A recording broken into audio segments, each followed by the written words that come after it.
ఈ కువైట్లో దివానీ అంత దరిద్రమైన పని ఇంకొకటి ఉండదు ఫ్రెండ్స్. ఏదో ఒకరోజు అంటే చేయొచ్చు, కానీ ప్రతిరోజు అంటే విసుగొస్తుంది. ఈ పని చూడటానికి చాలా సులభంగా ఉంటుంది, కానీ చేస్తే తెలుస్తుంది దాంట్లో ఉన్న విసుగేంటో. అందుకే కొత్తగా వచ్చే వాళ్ళకి చెప్తున్నా, మీరు ఇక్కడికి రావడానికి ముందే దివానియా పని ఉందా లేదా అని 1కి 10 సార్లు కనుక్కొని రండి. నాలా మోసపోకండి ప్లీజ్. ఇప్పుడు మీరు చూస్తున్న ఈ పని నాకు ప్రతి వారం ఉంటుంది. కారు తోలాలి, మళ్ళీ ఇలా ఇంట్లో పనులు చేయాలి. లేదు, నేను ఓన్లీ డ్రైవింగ్ మాత్రమే చేస్తా అని చెప్తే వీళ్ళు వినరు. ఖచ్చితంగా చేయాలి, లేదంటే నిన్ను ఇంటికి పంపించేస్తామని అంటారు. మనం ఇంటి దగ్గర ఉన్న అప్పులు తీరాలి, ఏదో సాధించాలి, నలుగురిలో గౌరవంగా ఉండాలి అని వస్తాం.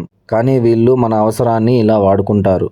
ఇక్కడ నేనే కాదు, ఫ్యామిలీ హ్యాపీగా ఉండాలి అని ఇష్టం లేకపోయినా కష్టం ఓర్చుకుంటూ పని చేసుకుంటున్న వాళ్ళు ఎంతోమంది ఉన్నారు. వాళ్ళందరికీ నా హ్యాట్స్ ఆఫ్.